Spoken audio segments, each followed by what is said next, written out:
আসসালামু আলাইকুম রহমতুল্লাহ। শ্রোতাবিন্দু সকলে কেমন আছেন? আশা করি সকলেই ভালো আছেন। আমি আজকে আপনাদের সাথে এমন একটা বিষয় শেয়ার করব, যে বিষয়টা আমাদের সামনেই আসতেছে, আর 2 দিন পর অনুষ্ঠিত হবে বা একদিন পরে অনুষ্ঠিত হবে। সেই বিষয়টা হলো ঈদুল আজহা। আগামী বৃহস্পতিবার ঈদুল আজহা অনুষ্ঠিত হবে। তো ঈদুল আজহা হলো কোরবানির একটা দিন, আল্লাহ তাআলার নৈকট্য অর্জন করার একটা দিন। সো সেই কোরবানির গুরুত্ব এবং ফজিলত সম্পর্কে আমি আজকে আপনাদের সাথে শেয়ার করব। তো প্রথমে দেখেন কোরবানির গুরুত্ব কি। আল্লাহ তাআলা কোরআন পাকের ভিতর বলে দিয়েছেন সূরা কাউসারের ভিতরে, হে আল্লাহ রসুল ফসল্লিলি, আপনি নামাজ আদায় করেন, ওয়ানহার, এবং আপনি কোরবানি করেন। এখানে দেখেন কোরবানি করার কথা বলা আসছে, এই জন্যই কোরবানি ওয়াজিব। যেহেতু একটা উসুল ফিকহার একটা উসুল হলো আল আমরুলিল উজুব, যখন কোনো আদেশ থাকে তখন এটা ওয়াজিব সাব্যস্ত হয়ে যায়। তো সেই সুবাদে কোরবানি করা ওয়াজিব। তো এবার কোরবানি গুরুত্ব কি? কোরবানি গুরুত্ব রাসূল আরবি সাল্লাল্লাহু আলাইহি ওয়াসাল্লামের পূর্বে জমানা থেকে আসতেছে, অর্থাৎ হযরত আদম আলাইহিস সালাতু ওয়াসসালামের থেকেই কোরবানি চালু শুরু হয়ে যায়। তারপরে হযরত ইব্রাহিম আলাইহিস সালাতু ওয়াসসালাম থেকে আমাদের দ্বারা শুরু হয়। এভাবেই কোরবানি চলে আসছে। তো কোরবানি গুরুত্ব কি?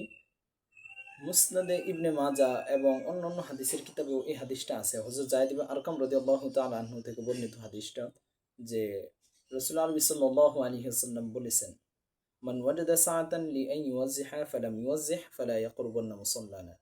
যে ব্যক্তি কোরবানির সক্ষমতা থাকা সত্ত্বেও সে যদি কোরবানি না করে, তাহলে সে যেন আমাদের ঈদগাহে না আসে। দেখেন এখানে রাসূল আরবি সাল্লাল্লাহু আলাইহি ওয়াসাল্লাম এত একটা ধমকের কথা বলেছেন, যে রাসূল আরবি সাল্লাল্লাহু আলাইহি ওয়াসাল্লামকে দুনিয়াতে ওমা আরসালনাকা ইল্লা রাহমাতাল লিল আলামিন, শুধু জগৎবাসীর রহমত স্বরূপ পাঠিয়েছেন। রাসূল আরবি সাল্লাল্লাহু আলাইহি ওয়াসাল্লামকে তায়েফের ময়দানে কাফেররা পাথর মেরেছেন, তবু রাসূল সাল্লাল্লাহু আলাইহি ওয়াসাল্লাম কিছু তাদেরকে বলেন নাই, বরং শুধু তাদের হেদায়েতের জন্য দোয়া করেছেন। তারপর রাসূল আরবি সাল্লাল্লাহু আলাইহি ওয়াসাল্লামকে কত দলু দেখেন, যে মরার সময় রাসূল সাল্লাল্লাহু আলাইহি ওয়াসাল্লাম ইয়া উম্মতি বলেছেন। এমনকি মরার পরও আখিরাতের ক্ষেত্রেও সমস্ত নবীর আলাইহিস সালাতু ওয়াস সালাম আলাইহিস সালাতু ওয়াস সালাম যখন পেরেশান হবে, হয়রান হয়ে কিয়ামতের ময়দানে ঘোরাঘুরি করবে এবং বলবে ইয়া নফসি ইয়া নফসি, কিন্তু এক তরফ সে এক আওয়াজ আয়েগি, এক থেকেই একটা আওয়াজ আসবে, যে রাসূল আরবি সাল্লাল্লাহু আলাইহি ওয়াসাল্লাম বলবেন ইয়া উম্মতি। সমস্ত মানুষ দেখবে, জানবে কোথা থেকে এই আওয়াজ আসতেছে। তখন সবাই দেখবে যে রাসূল আরবি সাল্লাল্লাহু আলাইহি ওয়াসাল্লাম বলেছেন উম্মতের জন্য পেরেশানের কারণে। সেই রাসূল আরবি সাল্লাল্লাহু আলাইহি ওয়াসাল্লামের মুখ থেকে এমন একটা কঠোর শব্দ শোনা, ফালায়া কুরবান মুসাল্লানা, এর দ্বারা বুঝে যায় কোরবানি অনেক গুরুত্ব রয়েছে। তো আমাদের উপর, যাদের উপর কোরবানি ওয়াজিব হয়েছে, আমরা আশা করি সবাই কোরবানি করার চেষ্টা করবো ইনশাআল্লাহ। তো আল্লাহ তাআলা কোরআন পাকের ভিতর বলে দিয়েছেন, লা ইয়ানালুল্লাহু লুহুমুহা ওয়ালা দিমাউহা ওয়ালাকিন ইয়ানালুহুত তাকওয়া মিনকুম। আল্লাহ তাআলা তোমাদের কাছ থেকে তোমাদের পশু চান না, তোমাদের জবাইকৃত রক্ত, এগুলা কিছুই চান না, বরং তিনি চান তাকওয়া অর্জন করুন। এই বিষয়টা একবারে খুব একটা লক্ষণীয় বিষয়। আপনি কোরবানি করার ক্ষেত্রে আপনার তাকওয়া অর্জনের সন্তুষ্টির জন্যই আপনি তাকওয়া অর্জনের জন্যই আপনার কোরবানি করতে হবে। অন্য কোনো যদি কোরবানি করেন, নিয়তে কোরবানি করেন, তাহলে কিন্তু কোরবানি হবে না। এটা সকলের ঐক্যমতী মাসালা। এবার আমি আপনাদের সাথে শেয়ার করব ফজিলত সম্পর্কে, কোরবানি ফজিলত। তো কোরবানি ফজিলত কি? হযরত যায়েদ ইবনে হযরত আবু হুরায়রা রাদিয়াল্লাহু তাআলা আনহু থেকে বর্ণিত এই হাদিসটা মুসনাদে আহমদের 2 নম্বর খণ্ডের 321 নম্বর হাদিস। আবু হুরায়রা রাদিয়াল্লাহু তাআলা আনহু থেকে বর্ণিত, সাহাবায়ে কেরাম রাসূল সাল্লাল্লাহু আলাইহি ওয়াসাল্লামকে জিজ্ঞাসা করেছিলেন, মা হাযিহি নুযাহি ইয়া রাসূলুল্লাহ সাল্লাল্লাহু তাআলা আলাইহি ওয়াসাল্লাম, হে আল্লাহর রাসূল কোরবানি কি? রাসূল সাল্লাল্লাহু আলাইহি ওয়াসাল্লাম বলেছেন, হিয়া সুন্নাতু আবিকুম ইব্রাহিম, তা হলো তোমাদের আদি পিতা হযরত ইব্রাহিম আলাইহিস সালাতু ওয়াস সালামের সুন্নাত, সুতরাং তোমরা এটা পালন করো।